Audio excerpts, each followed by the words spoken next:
Hey everybody, nice to see you again. Nice to meet you for the first time. We've been busy this year, staffing up, bringing on some great artistic talent to realize a lot of characters we've been dying to do and bring to you. We'll take you through from our smallest figures to our largest, starting with the 12-inch figures that we do, the fully articulated, posable figures, and my favorite, the Columnus Commendable. I think it's one of Dave Filoni's best contributions to the Star Wars universe, with the cybernetic eye and the complete badassery that this guy is. He's just a fantastic clone design. We're going to be bringing you a whole lot of troop builder options with our Clone Trooper Deluxe. There are 4 different styles here. We've got a shiny, a veteran, a 501st, and the 212th Lieutenant Regiment under Commander Cody. The 212th is only available at SideshowCollectibles.com. The others you can find over there. They're loaded with backpacks, the brand new Gatling gun, rotary blaster cannon, and just generally armed to the teeth, so you guys can load up whichever ranks you prefer. We're also going to bring you the Echo and 5 speeder set. So if you're a 501st fan, you've got Captain Rex, you've got the Deluxe Clone 501st, and you can add Echo and 5s to the set. I love these guys. The stories from rookies to the other art that they have to become our troopers is fantastic.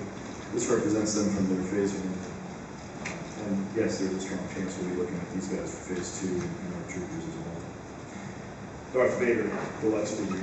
This is Monster. A lot of you guys have pre-ordered already. Thank you very much. If you haven't, come check out the figure at our booth and see what you think. The guy's got lights in his chest box and belt. He's a brand new body. We've done a New Hope Vader years ago. It's been too long. This is a brand new figure that's a little more accurate in height. It's about 13 inches tall. A little more articulated and just ready to completely set up your Empire and Sith forces. We had some fun with Boba Fett. Went back into the archives, took a look at the introduction of Boba Fett, not from the holiday special, although that's very cool too, but the Super Trooper version that all white armor was in. It's just gorgeous. Boba Fett looks good, really good in white, and just about every other color too. So as we've had fun with clones, I think you're going to see us have some fun with Mandalorians in the years to come. The Super Trooper Fett's kind of the next to that, and of course, Dad's going to have to come in somewhere. Yeah, some other fun. General Grievous. We've been living with Grievous for 3 or 4 years now, working at this guy, refining, figuring out articulation, and how the balance is going to work, how the marbling effects are going to come through. And I'm really proud to tell you that what you're seeing in these photos in our booth is 100% production. This is exactly what you're going to get when you take Grievous. I want to say thanks to Pasquale, who's here in the audience. He helped us on Grievous, which has been a hell of a challenging project, and contributed some really kick-ass lightsaber hilts for some really imagined Jedi that Grievous must have confidently put in. So he's got his 4 sabers, which you can also drop into the pockets on the cape. He's got a set of 4 arms, he's got a set of 2 arms. You can choose which way to explain. Killer articulation, you get that full punch and creep out of Grievous, and or just having him standing on a whole pile of dead coins and that's your face. Grievous is really good. And we're really, really glad to show you our Hoth set.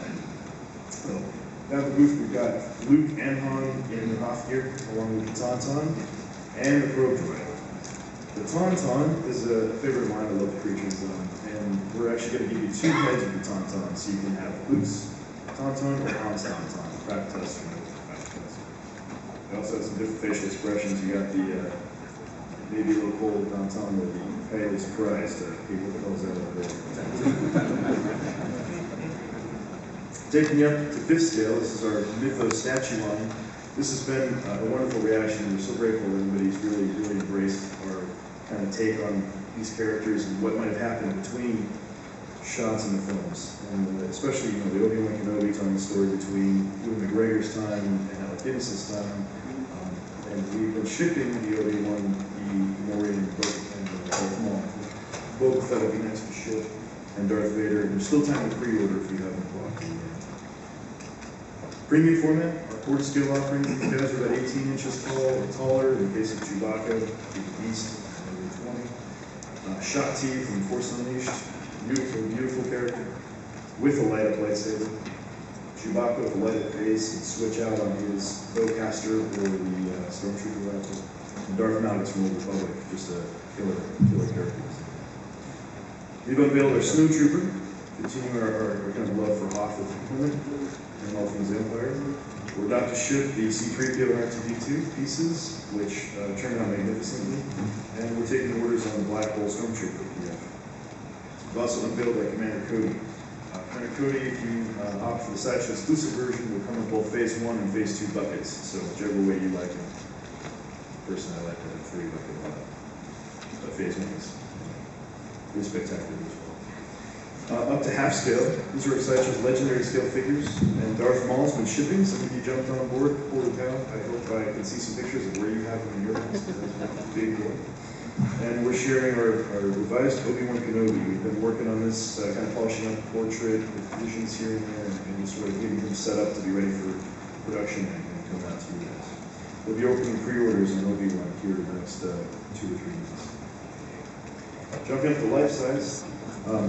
If you haven't come taking your picture, please do. Darth Vader, Boba Fett, and Han Carbonite are on display in the booth, and you guys really look good next to them, so come enjoy. We've also enjoyed some time with Gino Sabatino on our Darth Vader project, really pulling together the best assets to bring you the most accurate Darth Vader possible with the light up base, and that pops over Boba Fett and Han Carbonite. And we can continue with that kind of theme with Bespin and the Carbonite freeze chamber. And they're going to look great if you have the space for all 3, and I'd really like to see a picture of that. All 3 of these pieces will be up for pre-order soon. Boba Fett and Han kind of leading the way, followed by Vader. And the Darth Malgus is in stock now, and there really aren't many left. So if you've been tempted, now is the time to jump in. And to share with you, we're unveiling our Yoda life-size piece. So previewing a little bit here, sharing it, and this will be a piece we fully share with you in the year to come. But really kick-ass version of Yoda, capturing all the best of it. Thank you all. See you down at the booth, number 1929.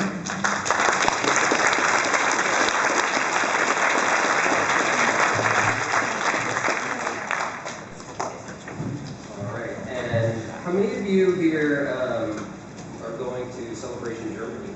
Hands? Get ahead. All right, Celebration Germany. So I am overseeing the merchandise for Celebration Germany, so I wanted to just give you guys a sneak peek at some of the cool stuff that we're doing. One of the first things that we decided to do was, since we were going to be in Germany, we would tap into some of the unused concept art that reminded us of like the Alps and the German landscape. So I don't know how many of you are aware, but this is a concept design for Darth Vader's castle from The Empire Strikes Back that never made it to screen and really never made it anywhere in the Star Wars universe. But originally he had a fortress on Hoth on the Snow Planet. So we took Ralph's original concept design, mainly the top image, there's other concept designs out there too, and we went to Paul Bateman, Ralph McQuarrie's protege, and we asked him to finish the concept art. You know, what would it look like if McQuarrie had actually finished it into a pre-production painting? And so that's what we ended up with. And so it came out really beautiful. You know, it looks like Ralph's work, and so we're putting that on a German beer stein and a fine art print, and a few other things that are cool. So that's it. Greetings from Vader's Castle. So anyway, we're very happy about this piece. We think it turned out great, and I wanted to share that with you guys. And maybe if it's popular enough and you guys like it, we will try to do it for the next U.S. celebration, whenever that may be. It's another big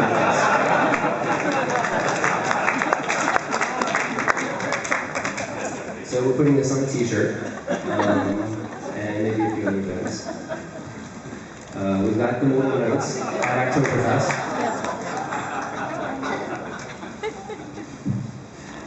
We have the speeder bikes zooming down the Autobahn.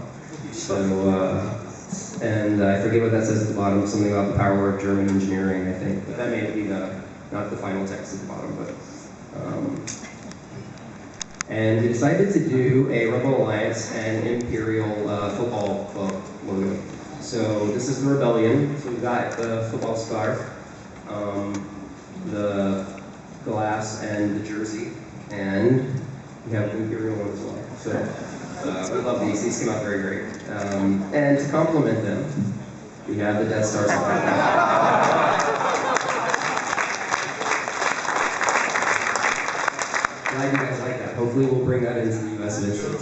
If not, maybe we could get them thinking. And for the high-end collectibles, we have 3 pieces from Abacus in France, an R2-3PO and Yoga, and each will be on sale a different day of the convention. And that's it. First great accomplishment for Comic-Con. We're on time this year. Secondly, we're celebrating 5 years this year. 5 years go by so quickly. And if you're wondering what this means, because no one knows what it means, it is not a religious sign you put up at a football game. It's 2008, 2013, 5 in the 5 years. We thought we were being creative, but I guess we'll stick to replicas. As you know, a couple years ago, we started introducing a line, what we call the Legend line, where we've actually advanced our replicas to what we feel is the next level, where instead of doing any 3D modeling or scanning or any of that sort of thing, we were actually allowed access to the actual prop. We were actually either mold the prop, mold the original mold, or something like that, so it has direct pedigree back to the original prop.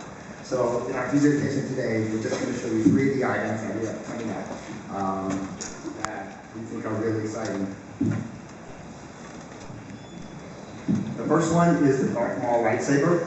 I don't know if you remember last year we introduced it as a PCR, meaning it was just one of our stunt lightsabers. But after that, we were fortunate enough to actually get hold of the actual lightsaber that Ray Park used in the film, and they allowed us to cast it. So we have now made it into a legend because now it's cast from an original prop. And that'll be up for pre-order probably in the next 30 to 60 days. And if you would like to see the original prop, that will actually be in our booth later today. So if you want to come by and see an actual screen use prop of the Darth Maul lightsaber. Also, Ray Park will be signing the plaque to go along with this. That picture there is actually a picture we took in 2005, so Ray looks a little older now. But we're really excited about that lightsaber because he is one of the most popular characters in the Star Wars universe. The next one is really an exciting project for us because the Lucasfilm Archives was gracious enough to actually let us take the original screen-used hero helmet from Empire Strikes Back and actually cast it to make our version of the helmet. For some of you who purchased the Master Replica ones about 7 years ago, that was a digital scan. So this is actually cast from the original prop. And the reason why we asked permission to do that because we know that was done before. That's how they made the stunt helmets for ROTJ, where they took the original hero helmet and cast it and made those helmets for ROTJ. When I was talking to Gino about this, he says, I have this really great picture that we could use for marketing for the development. So he emailed to me, I opened it, it was a picture of him. So we thought we could do better than that, so we actually put together a quick little video here. It's a time-lapse video of the 2.5 days that it took to mold the helmet.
So we have a caption from that mold in our booth now. It's not yet painted, but you can see the prototype of it. And the last thing that what we're really excited about was a private donor allowed us access to an original screen-used hero armor set. For those who are familiar with the production, at the end of Star Wars, filming Star Wars in 1977, 2 suits were sent over to Los Angeles for pickup shots in the San Fernando Valley. This is one of the 2. What makes this unique from everything else that's been available in the archives and everything, it is a complete suit, from helmet to the boots, the bodysuit, the neck seal, which no one had ever seen before because even the archives doesn't have one of those. And we were able to reproduce the entire costume. It is a prop replica, so it is prop size. So whoever wore that, if you're not, that's the size. So, and actually what we've been able to do, well, if you see the red circles, that is that specific armor that was used in the film. So it's an incredible piece. Come down to our booth and take a look at it. I mean, it's hard to describe it. It's best to come in and take a look at it and see the amazing work in that suit. Thank you very much. I hope you guys have a great conference.